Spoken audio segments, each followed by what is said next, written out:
We're going to go ahead and get started here. I think we'll probably have a few more people kind of filter in and out. So thank you all for joining us. Just to give everybody a little context, we here at Domestique are trying to do a monthly webinar series based around topics that we're kind of hearing a lot from customers, prospects, so on and so forth.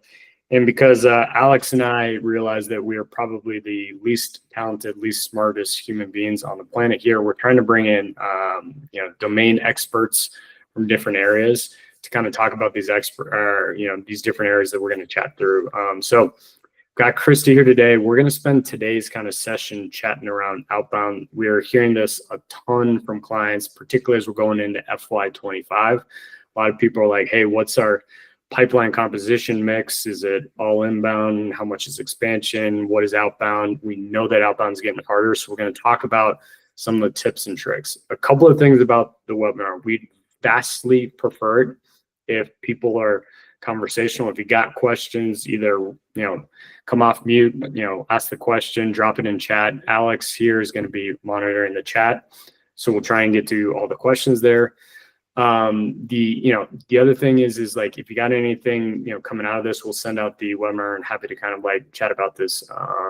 Always happy to kind of like do a deep dive coming out of this. So with that, we're going to go ahead and get started today. So, quick agenda. We're going to talk about kind of the high level issues that a lot of companies are dealing with outbound. And then we're going to dive into specific tactics, because our goal is we want you to come away from today's session having some things you can actually go and either think about or actually go and do when it comes to outbound specifically. So we're going to talk about it from a targeting, a strategy, a data, messaging systems, and a metric standpoint.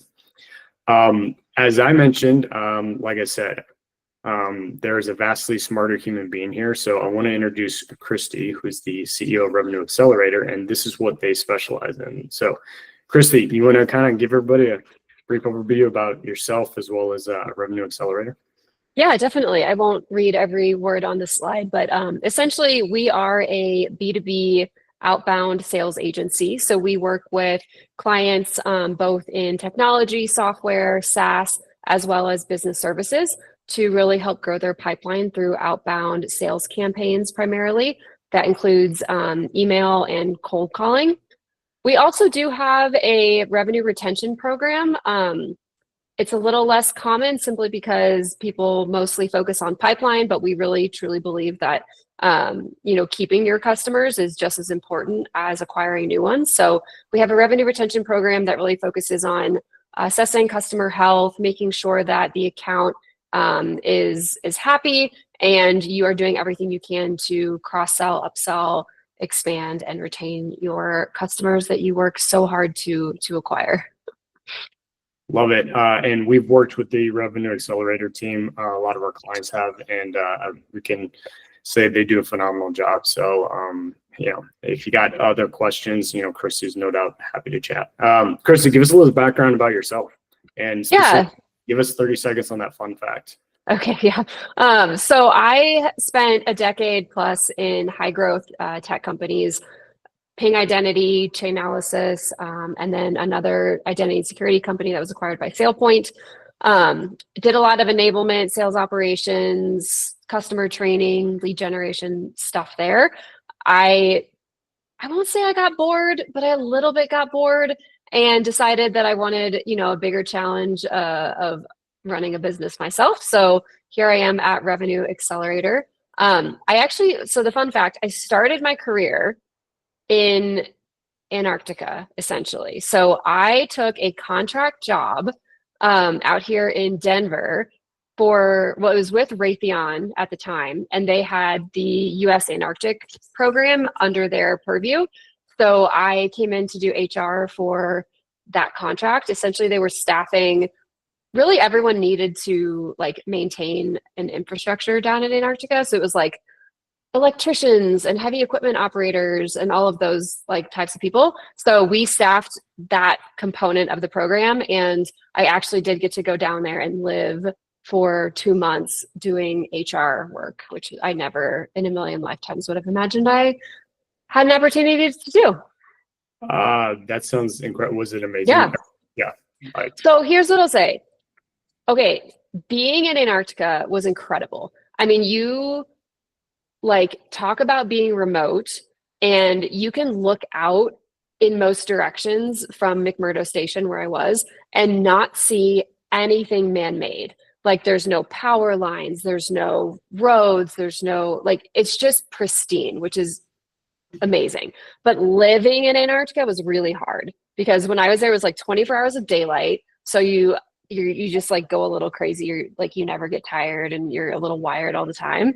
And then it's like living kind of on a college campus, but kind of on a military base. So it's wild. I had like 3 roommates. It was weird.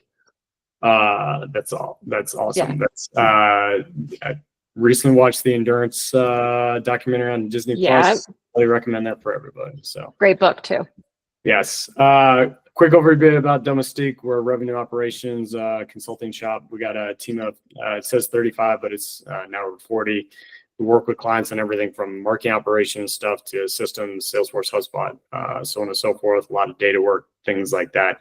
One of the things we do a lot of is helping to kind of set up and stand up an outbound motion, which is part of the reason why we're going to chat about this today. Alex and I, we don't have nearly as fun facts as Christy. We've worked in operations for a ton of time. And I unfortunately had a bowl cut for 5 years of my life, which is a significantly poor decision on my part. To 10th grade, that's like kind of old. The only women who talked to me for a 5-year period of time were my mom and my sister. So. All right, we're going to talk about, we're going to set the stage about what is RevOps, because this is going to help empower this conversation here. So when we talk about revenue operations, it truly is the connective tissue across the customer journey.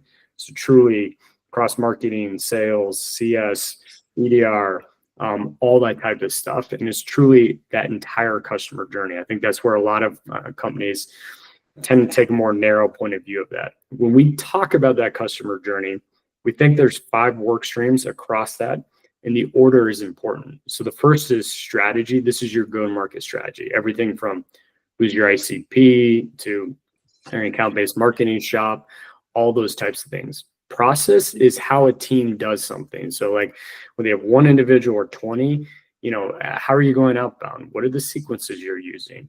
Are you A/B testing those sequences? All that type of stuff.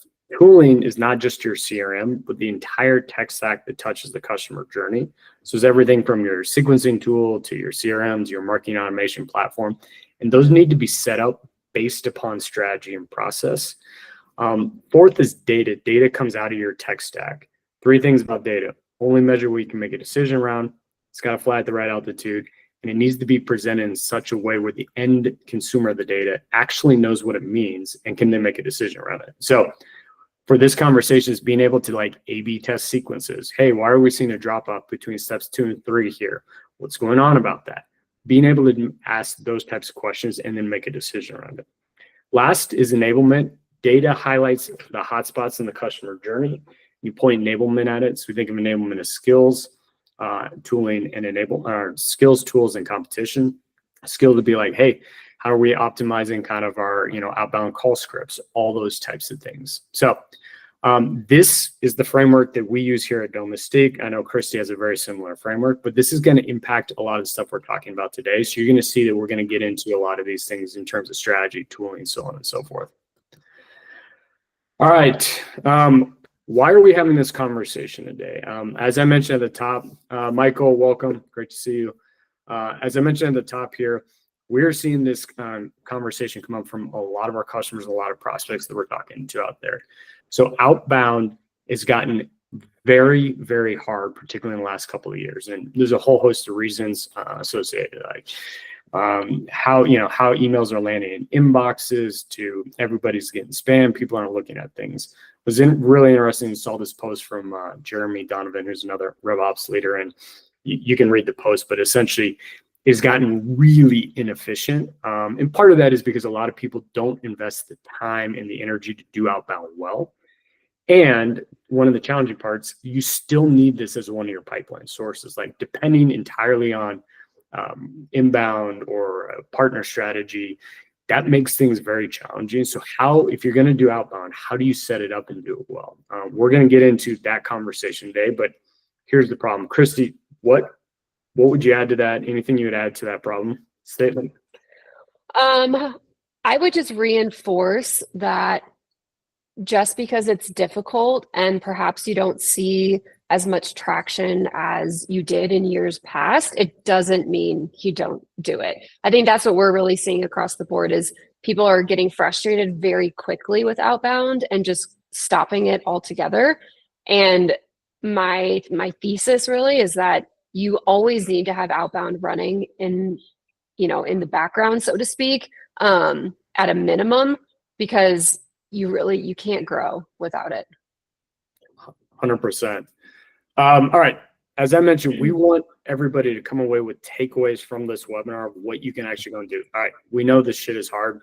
We're going to actually talk about like what you can do to kind of like actually start to make outbound more effective.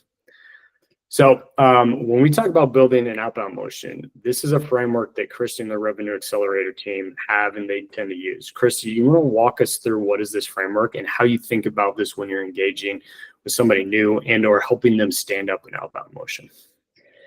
Yes. So if I had to sum up this framework in a very simple message, it would be you can't just install outreach.io and hit send on emails anymore, like you could in 2018 maybe.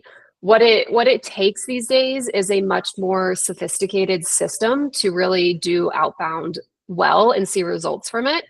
So I sort of broke it down into 6 different components. First, you need to know your target market, right? Who are you going after?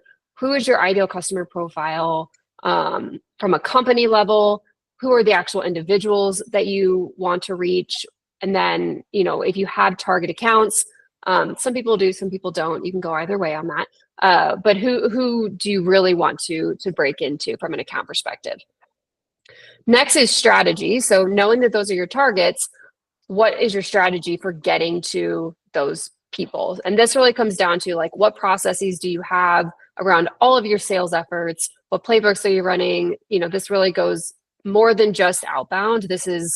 Here's our go-to-market approach and everything that falls under it. And outbound needs to be aligned with that higher level strategy. On the data side, when we talk about data, we're talking about contacts essentially. So we're looking at what databases for individual contacts do you have? Do you need? Are you just pulling lists out of those, Apollo or ZoomInfo or whatever, or are you cleaning them? Because hey, surprise, surprise, those databases actually aren't accurate 100% of the time. So you need to do additional cleaning. You need to verify emails. You also need to know. You really need to know your total addressable market as you're pulling data. If you are targeting really niche segments of the market and you want to send 50,000 emails to that niche, well, guess what? You may not have that actually like accessible. So you really need to be aware of what your total pool of individuals is that you can even reach out to. On the messaging front, obviously outbound is, right message, right person, right time at the end of the day. So you really need to think through, am I crafting messaging that resonates? Am I varying that message across my campaigns? Because deliverability is a whole thing and you can get flagged if you look like spam. Am I customizing? Am I personalizing? Like, am I writing to the pain points that those personas actually feel and not just sending, a spray and pray message? On the system side, you also need to be thinking about your email launch platform. So this means like sequencers. It does mean like an outreach, instantly, smart lead, things of that nature. What sort of infrastructure do you have on the deliverability side with your inboxes and your domain setup? Are you cold calling? What does that look like? And then do you have some way of assessing performance in terms of analytics, metrics, kind of reporting? Because really you want to have the data, but you also, to your point, Reese, like you want to be able to extract the insights from that as well. It's not just the data points, it's what does it mean? So all that to say, outbound it takes a lot more effort. It takes a lot of thought and planning to be able to do it well. Chris, I love this. So just to give everybody a little perspective, we kind of covered this at a 60,000 foot view. We're going to go into each one of these sections, target strategy, data, message systems, metrics, and dive down in and give you specifics about each one of these. Christy, before we move on, Rob asked a great question. So Christy and I were doing a show of this 2 days ago, and we're talking about AI. You'll see we don't have an AI section in here, but we're talking about in the context of all of these things. Chris, do you want to give the kind of 60,000 point of view of like what you gave me the other day? Where do you think AI is strong? Where do you think it needs improvement? What are the areas it's good in, mediocre, bad in? I've seen AI perform really well in certain pockets of outbound and really poorly in others. I think that sorry, I'm finding my words, but I think that AI is really good for process optimization when it comes to outbound, and helping to fuel your messaging, your data, kind of the systems and like different components of your outbound from like the back end. I have not used AI, nor do I think it's quite developed to actually be leading the charge in front of your outbound. Meaning, I don't know if AI for outbound calls like as an AI like assistant or like AI SDR, how well that's working for anyone right now. I think people see through it. I also think that AI for personalization, there's I think a huge misnomer out there right now called personalization at scale, which is actually completely not personalization at all. A lot of bots are out there saying, oh, we can scrape LinkedIn, we can scrape all this data and personalize in your emails, depending on the individual. People just see through it right now. Like, it doesn't mean that AI is bad for outbound, but I would say focus on using it kind of behind the scenes to fuel your process, as opposed to putting it front and center, like interacting with the prospect at any given point. Love that. Christy, I'm going to keep us moving because in class, we're 22 minutes in and like 4 slides in. However, let's keep talking about AI in each of these sections. Second thing, before we move on, Michael asked a phenomenal question. So as we think about this strategy, right, about this framework, target strategy, message systems, metrics, where are people getting it the most wrong that they need to go back and kind of like reset up? Like, what are the 1 or 2 key areas that you think needs the most work from most organizations? Deliverability, 100%. We're going to talk a lot about deliverability today. So great. Cool. Love that. All right. We're going to start with targets, defining your ICP. So Christy, I know you and I, you talked about like defining your ICP. This is something we do at Domestique a lot before we ever get into anything. I think one of the comments you made earlier is like, when you think about your larger go-to-market strategy, right? A lot of companies right now are prepping their FY25 plan. Part of that is you're thinking about that is like, all right, what's the mix of inbound, outbound? And then as a part of that, who are we targeting and how are we doing that? One of the things that we believe here at Domestique is as you're setting up that ICP, you should be doing kind of an analysis of whenever we do this with these big complicated sheets that essentially says, show me all of your leads, opportunities, customers by, different kind of like firmographic things, everything from industry, geo, if you have different segments. And then you want to pull in other indicators, right? Things like, I just put a few up there, but there's lots of other potential indicators depending on kind of like what your strategy is.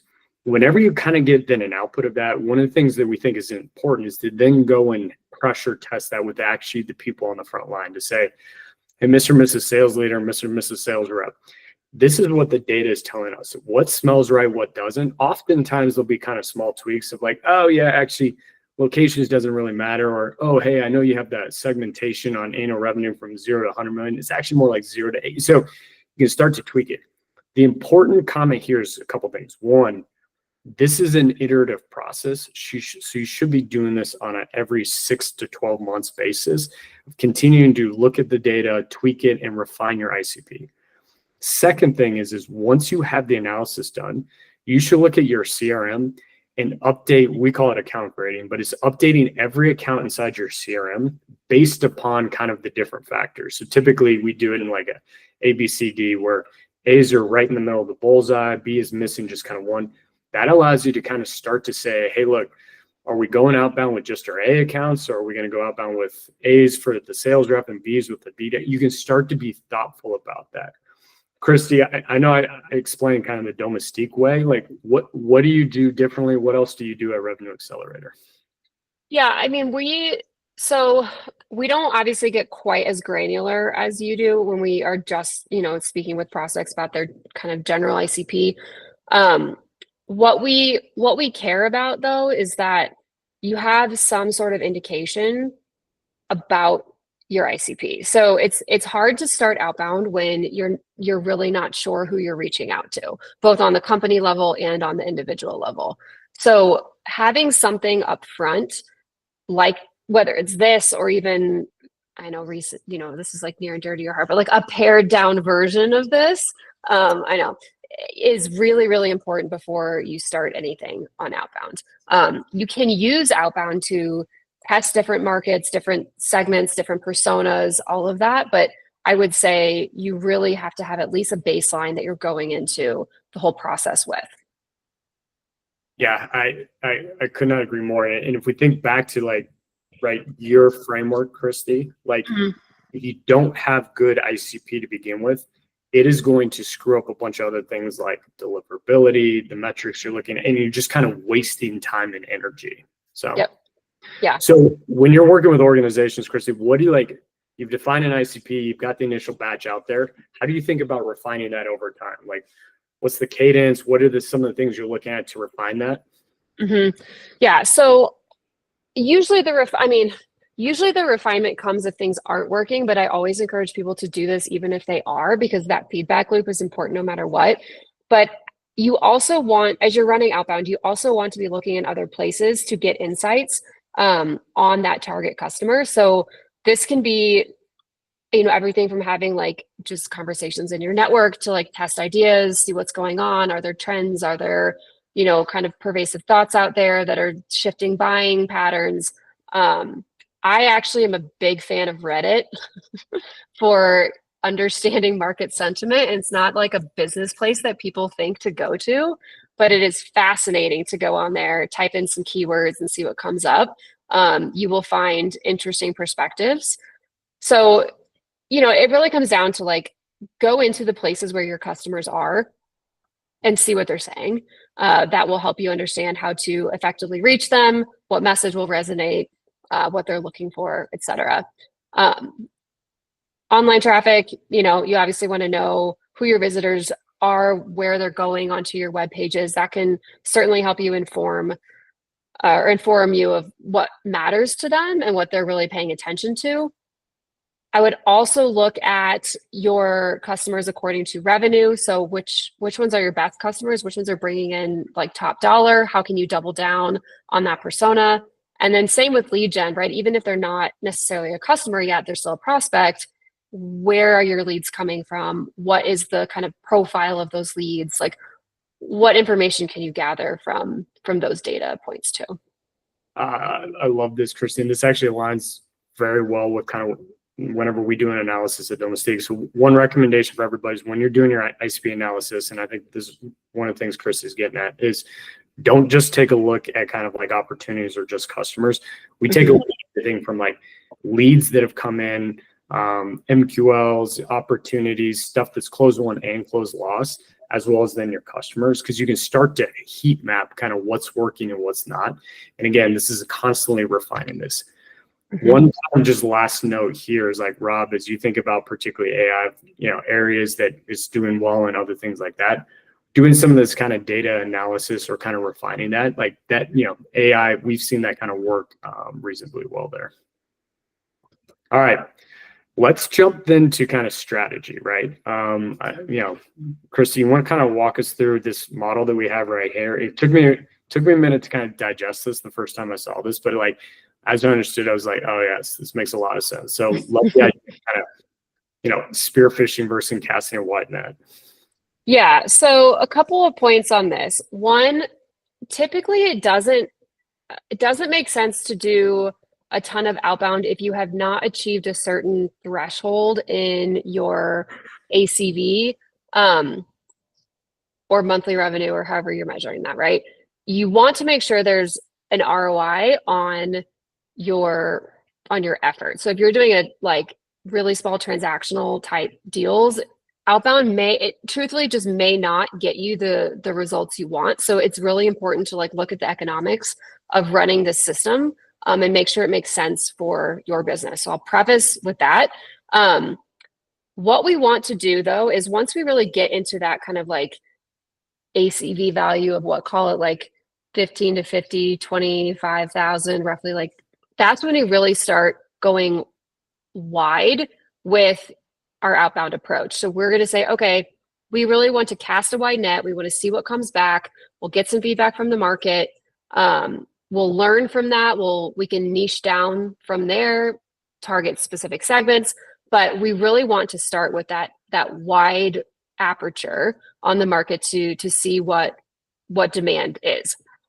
From there, we can start targeting on like an account-based level, or really, really specific, depending on you've got like named accounts or like really niche segments of the market that you want to go after, and you can start spearfishing. And some of the technology that we'll talk about later can support you in this whole process, but it really comes down to identifying your threshold for when does outbound make sense for my business?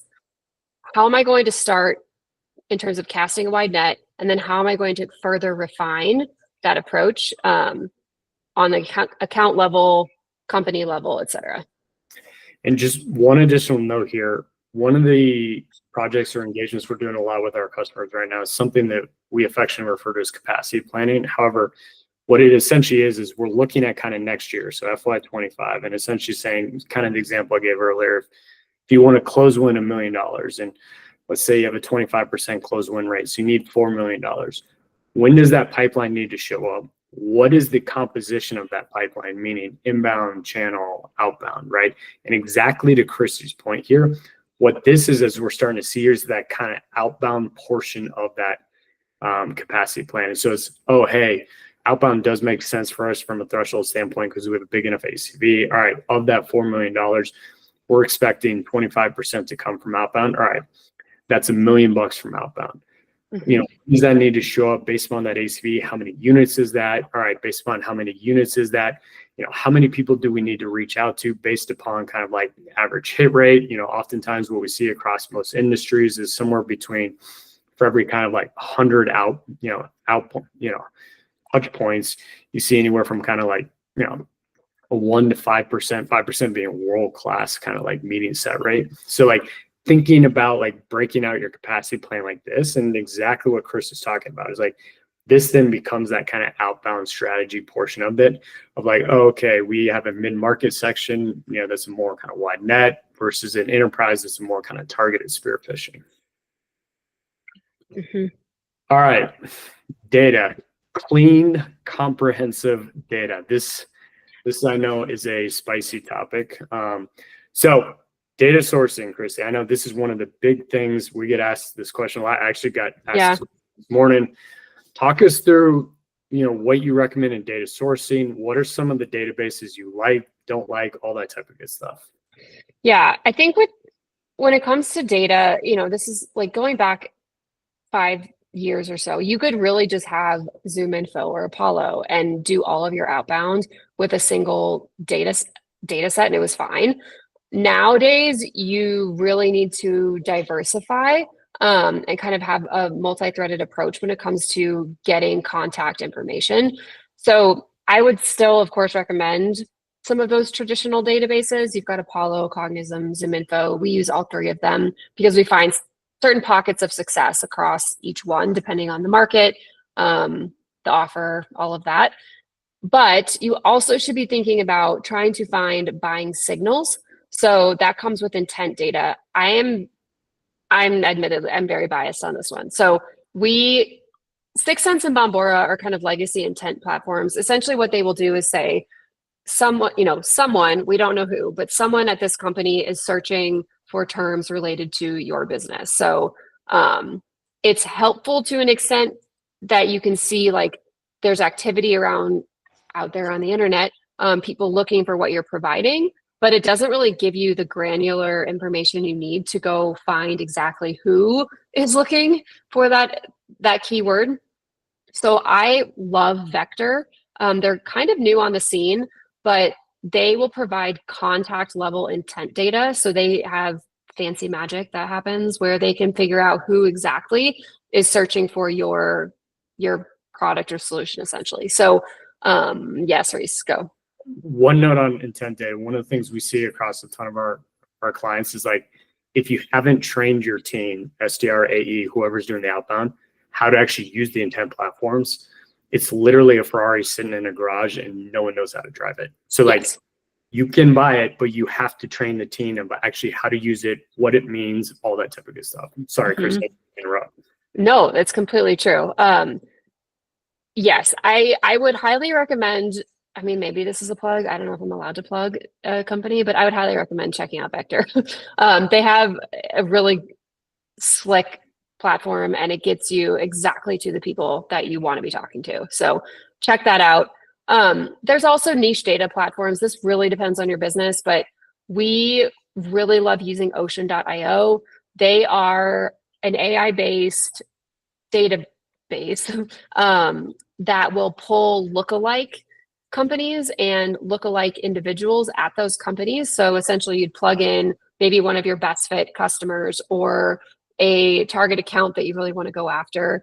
And it will pull similar businesses for you to also, pull into a target account list or a specific campaign. It's just a different way of slicing and dicing the data. But we're finding that to be really powerful.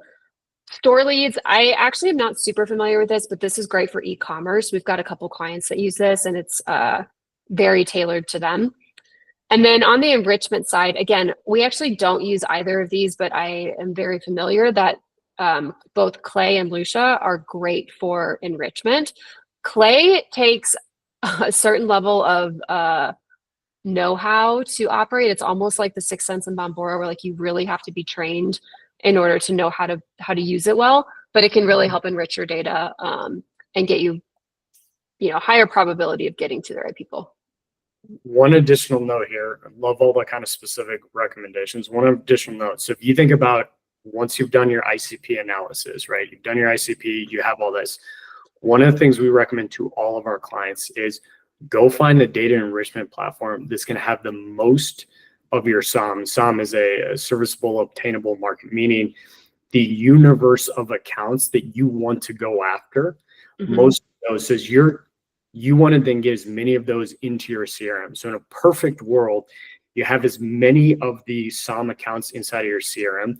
So, not only from an outbound standpoint, but then also from an inbound standpoint, you're then targeting kind of the universe of accounts and you're not missing 30 or 40 or 50% of the accounts that could be a possible universe.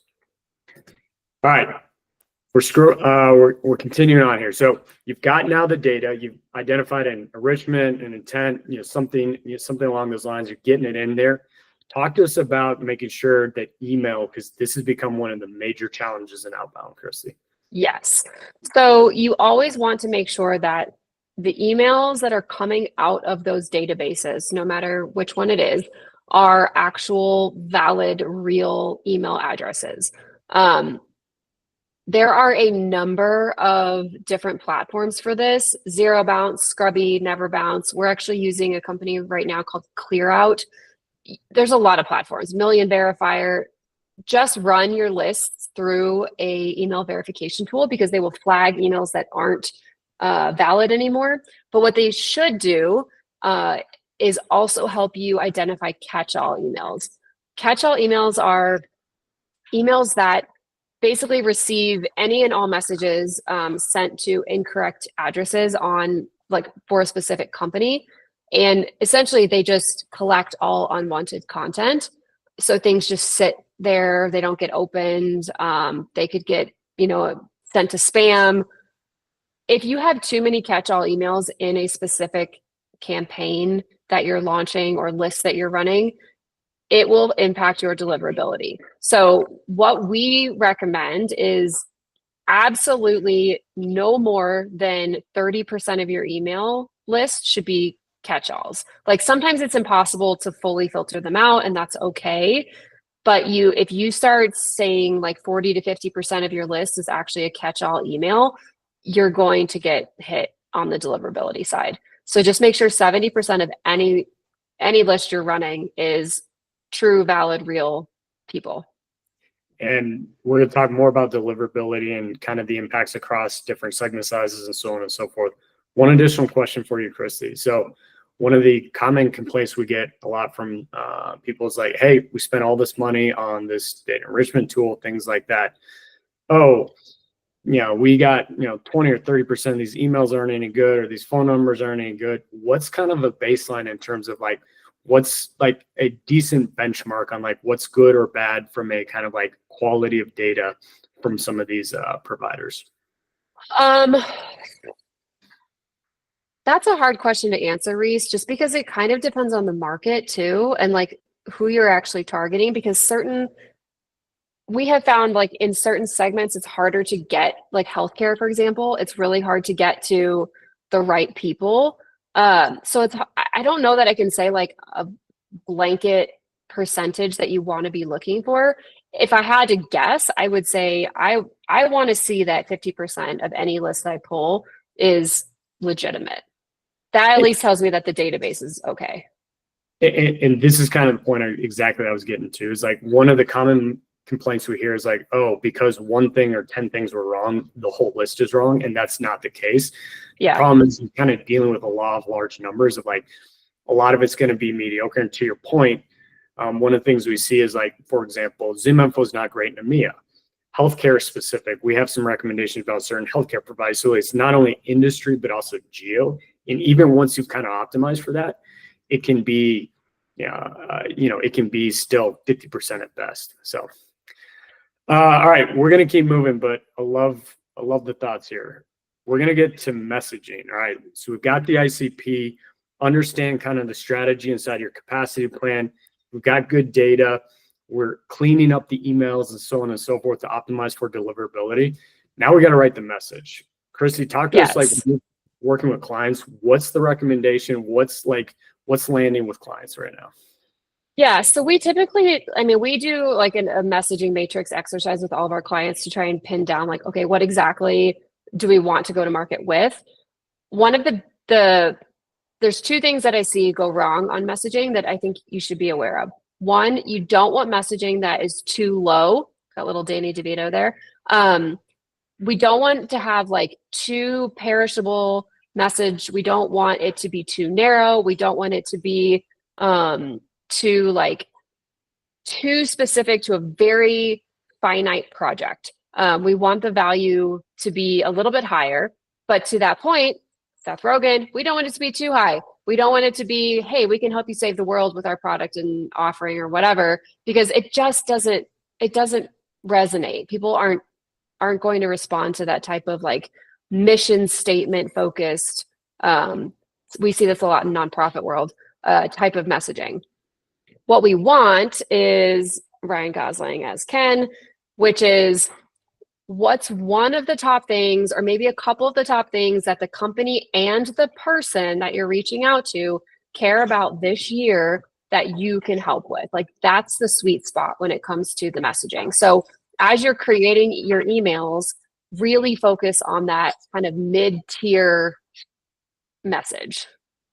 Two comments here. One, I was super dense the first time I saw the slide, but as soon as I got it, I thought it was hysterical. Second comment, we see this from our clients all the time. This should not be feature function about your organization. This needs to be from the client's perspective, their problem, and exactly to Christy's point, what is driving the urgency? So something this year. So, but yes, the slide is beautiful, Christy. So, all right, let's get into the specifics. Let's talk about like actual emails themselves. Like, what are you looking for when you're writing emails? What's the context? All that good stuff.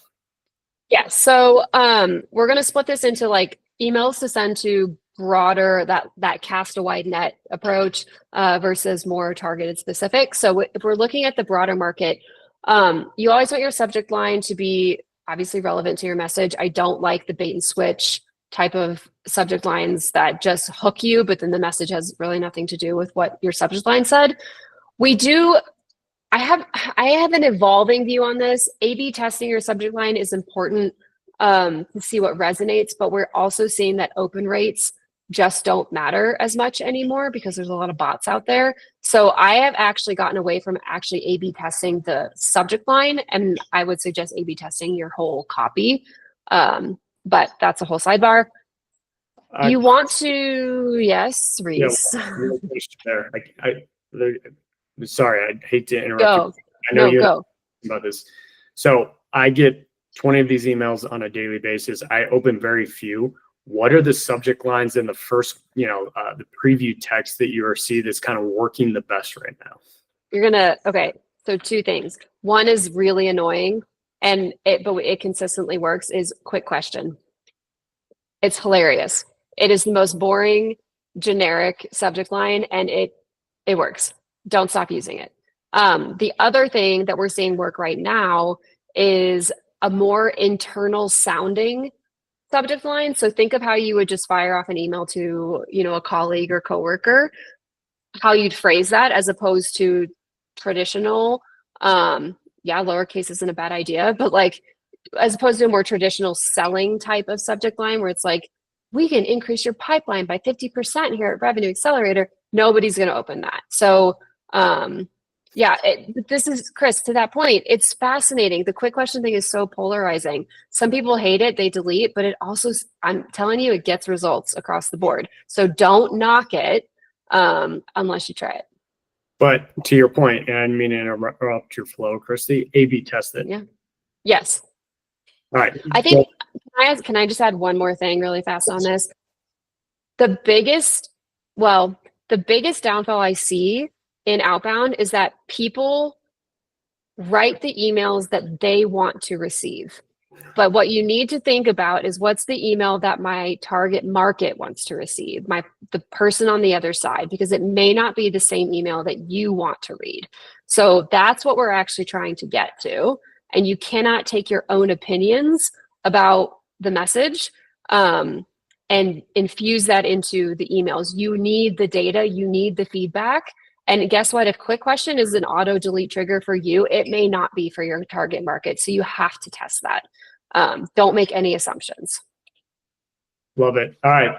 I interrupted you, Christy. Keep cruising through this kind of like this email right here. Yeah. We use Spintax. If you're not familiar with that, is a great way to vary your email copy depending on the platform that you're using to send.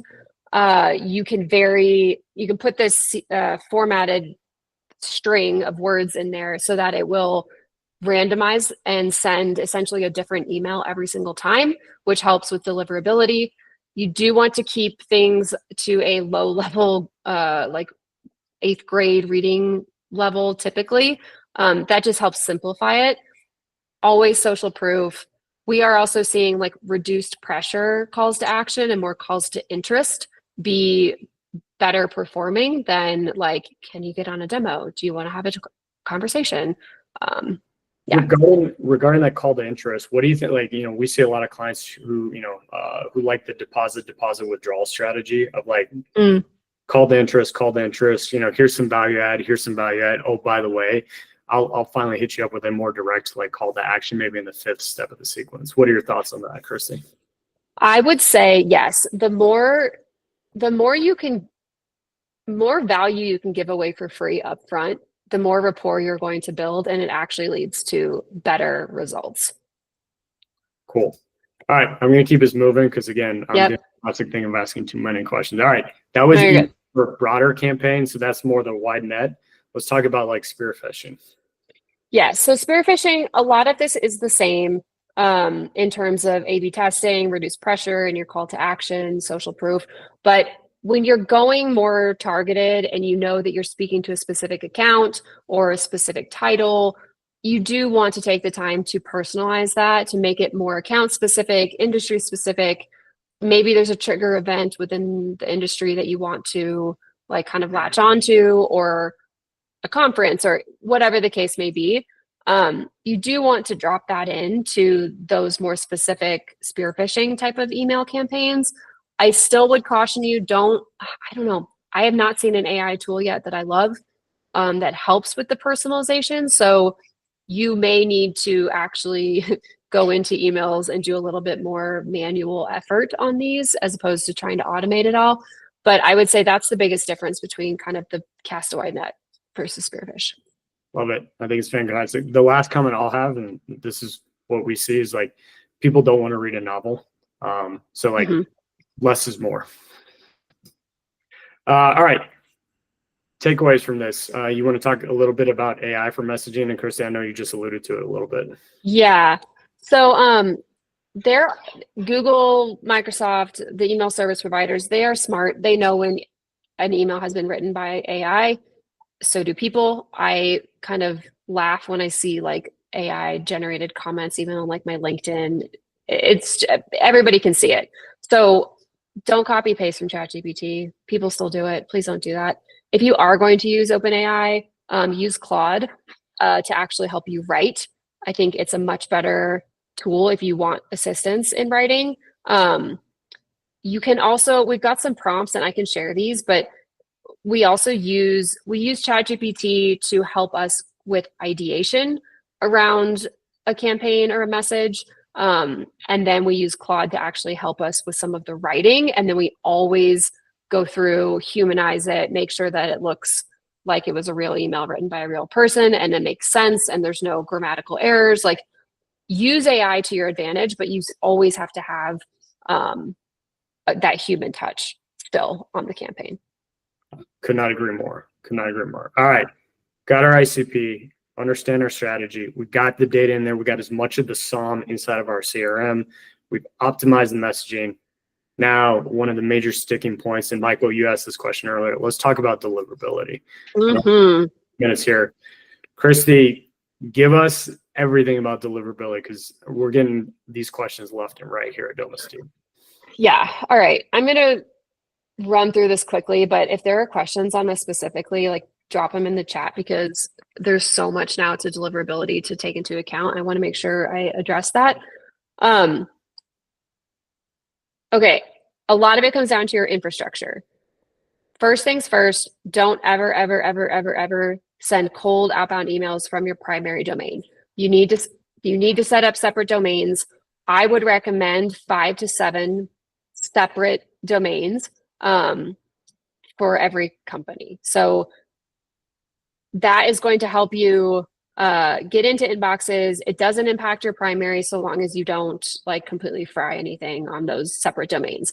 Under each domain, you want to set up at least 2 email addresses, but it does depend on how, like, what your infrastructure is. So if you have specific questions on like SMTP providers versus Outlook versus Gmail, like just reach out to me because there are a few different ways to toggle your domain and email setup depending on the platform.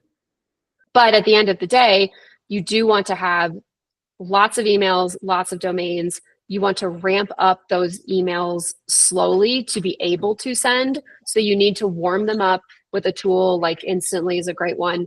For usually 2 to 3 weeks. So they'll just kind of start sending emails in the background. That helps them be healthy for when you hit send on a greater volume of emails. But even when you go to send that greater volume, you need to ramp up very, very slowly. And I would caution, like, don't overdo it. If you are sending 2 emails from one inbox on day 1, send 5 the next day, send 7 the next day. Don't go from 5 to 50 overnight because the big brother that exists will flag that. You have to have your backend DNS settings set up correctly. It's where, like, I feel like I'm an IT expert sometimes and I don't want to be, but I am. So like you have to make sure that your DKIM, your SPF, and your DMARC are set up in order to be able to send. I can also go into that more in depth. I also would caution you from sending emails directly from Microsoft or Google. You do want some sort of sending platform like Smartly, like Instantly, QuickMail. There's a bunch of them out there. I would recommend that because that's going to help with your deliverability because they use different IP addresses. I'm just going to pause there because I'm throwing like a lot of different components out. Are there questions on any of that or specifics to dive into more on the like infrastructure piece? Any questions from the group? I do have a question if there's no questions from the group. So, Christy, one of the questions we've gotten here recently from one of our clients is they are struggling with deliverability and they particularly target the enterprise. And I know often deliverability can be more challenging in the enterprise versus mid-market or SMB, partially because of spam filters, so on and so forth. Do you have any kind of best practices, particularly if enterprise is one of the segments that, you know, clients go after? Yep. So with large enterprises, you will inevitably get blocked from getting into certain accounts, like because they have typically higher firewalls, higher security settings. It just happens. You want to monitor your bounce rates on this one because that is going to tell you where you are getting blocked. If it's being blocked by the recipient, you should get an email about that, and you just want to make sure that you have a good pulse on things, so you don't continue to try because the more bounces you get, the worse off your deliverability is. So that would be step number one. But a lot of it comes down to also like what's in the message. Are you using spammy words? Because that will automatically get flagged. So you want to use like very simple language, spam check your words. There's some tools for that. Someone asked the question earlier, like, do not use hyperlinks or images or attachments at all, because what large enterprises, and now Google rolled it out too for smaller enterprises, there's a setting essentially where the receiving end will scan every single email that comes in with a hyperlink, an image, or an attachment, and they're checking for nefarious actors, and it will delay the delivery of that message, or it will send you straight to spam. So I would recommend 0 hyperlinks in any of your emails until you are actually communicating with a person. Like if someone writes you back and you're following up, then you can use those things. And we've seen this with some of our clients where we intentionally structure sequences where the first several steps don't have any of those like hyperlinks or things like that to try and land in the inbox so that you start to establish that communication, and then exactly what you're saying. All right, Chris, I interrupt you here. I want to move on. We got one last section. Quickly, if you had to answer Michael's question, so you said you can't run the influx, what's the easiest thing you can do to focus on deliverability ROI? Set up multiple domains and emails. So buy domains, manage the DNS settings on like DN Simple or Pork Bun or whatever registrar you want, and then set up multiple emails under each domain. And that's number one. Love it. Love it. All right. We're going to keep going. We'll probably go a few minutes over. If you got to drop, like I said, Christy's here to answer more questions. We'll send out this recording. We're going to talk about our last section here, so metrics. So how do you define if things are working well, if they're not working well here? And I think, I forget who posted in the chat, one of the things we see is this is an ongoing thing. This is never fixed or not fixed. It's not binary. This is an ongoing thing. Christy, when you're looking at success, how do you kind of define success as you're looking through the metrics on like what's working, what's not working? Yeah, so typically in outbound, people are like, oh my gosh, my open rates, my click rates. That's fine. But what I encourage you to really look at is what's the business impact of your outbound efforts. So that's the ultimate end all be all is, are you getting more revenue? What's your CAC look like? Your LTV, your sales velocity, which we'll talk about. That's the North Star. We can then, get some good feedback from additional data points, like your conversion rates, your meeting qualification rates, things of that nature. On the specific outbound campaigns themselves, I would say there's 2 metrics you need to look at. One, your reply rates. The reason is open rates and click rates are now frequently impacted by bots that are opening, clicking. And so you may be thrilled that you have a 90% open rate. I guarantee you do not have a 90% open rate. So it's not an insignificant metric, but you just have to take that with a grain of salt. Reply rate is going to be what tells you who's engaging. Is it meaningful to them? Is it positive? Is it negative? What do you need to change? And then, as I mentioned before, your bounce rates, that's going to tell you if you are hitting any walls getting into the inbox. And if you are seeing big bounces, you really want to slow down that campaign, potentially pause it entirely, and figure out what's going on before you continue sending. So one call out here, and I'll be quick with this, is one of the things we recommend is something that we call campaigns council. And what it is essentially it's a process where the heads of your marketing, sales, BDR teams, and maybe like Rockstar BDRA get together. They're the only group responsible for creating campaigns. So it's not the Wild Wild West creating campaigns, sequences. Mm-hmm. They A/B test the sequences and measure exactly what Christy is talking about here. Oh, hey, we're seeing this big drop off in replies from steps 2 to step 3. Why is that? Hey, let's go ahead and tweak step 3 here, so on and so forth. This is the group responsible for creating campaigns, A/B testing, and then deprecating old. And I keep using the word campaigns, I mean sequences. So, all right, Christy, what else when you're looking at kind of like what's working, what's not working? Again, this type of stuff is exactly what we do in campaigns council. What else are you kind of looking at for success here? Yeah, this is, we have a whole data portal that we pull like every metric into just so we can like slice and dice the data different ways. But what we're really trying to get to is, I mentioned it earlier, like it is the data point, the metric itself matters, but what does it mean? So if we're taking reply rate as an example, you want to look at your reply rate according to the type of interest that you're getting. So like negative responses, neutral, and positive responses. Look at the breakdown, but then take the next step to say, what does that mean in terms of my messaging? Like, how does that break down into what I'm saying across that campaign or those different steps? Same thing like with your meetings generated. So if you had meetings coming in, it's like, okay, well, what actually got that meeting? What secured it? Which step of the sequence was it?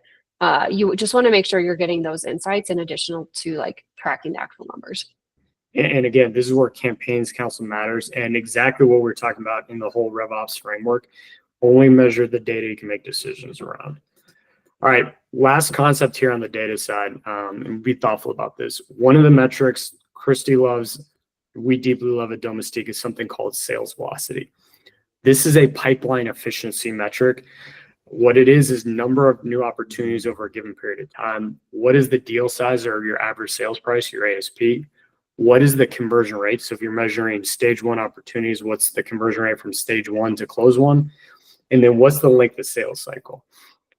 Usually what it gives you is essentially kind of a bookings per day metric. We care less about kind of like the output of the metric and more about the inputs. The reason is if you look at each of these 4 components, number of ops, deal size, win rate, and sales length on a month-over-month basis, what it essentially allows you to say is like, are things kind of increasing, flat, or decreasing from an efficiency standpoint? And then what's driving it? And the cool part is what you can do with this is you can run sales velocity across different segments. So your mid-market or enterprise, you can run across different pipeline sources, outbound versus inbound. But one of the things that's important here is as you were measuring kind of like, you think back to that larger capacity plan standpoint of like what's working, what's not working in our FY25 plan. You may only have a handful of kind of like outbound opportunities, but if they convert at a high rate and a high deal size, they actually may be more efficient than your inbound. And so this allows you to kind of understand what's working, what's not. Christy, what are your other thoughts around sales velocity? Yeah, this is where I just think it's so important to understand the bigger picture of where outbound fits into your whole sales process and what is actually driving. And it informs, sometimes it's like if you look at your outbound campaigns and it's like, okay, we got one meeting this month from outbound. And some people get really deflated by that. But when you plug it into the sales velocity equation, depending on these other metrics and, kind of levers, one may be all you really need. If you have high deal value, a good win rate, maybe it's a shorter, or at least you have command of the sales cycle, it can still be really positive for your sales velocity.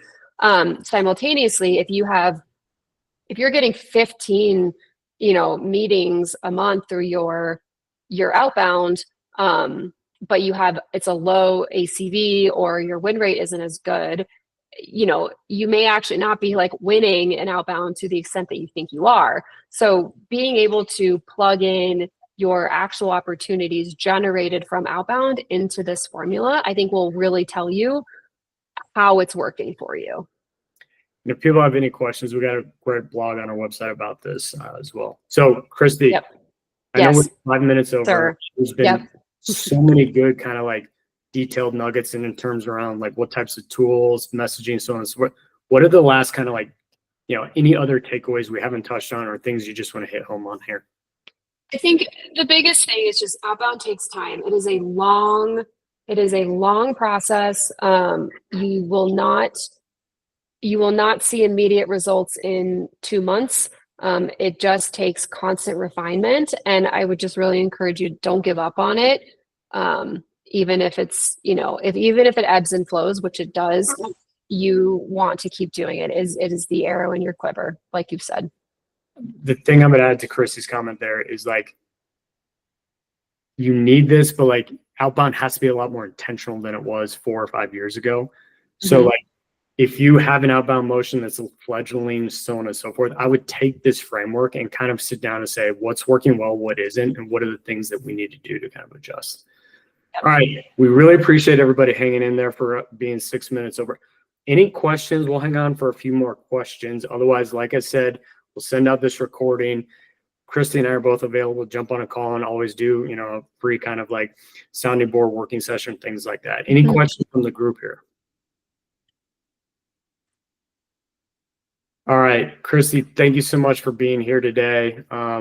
Truly appreciate all the insights. Like I said, this is one of the things that, questions we're getting more of than anything else, and particularly going into FY25, thinking about how do you optimize outbound as a part of your, arrow in the quiver. So thank you so much. Appreciate all the insights today. Thank you all, everybody. Hope you have a wonderful afternoon. Thanks, y'all.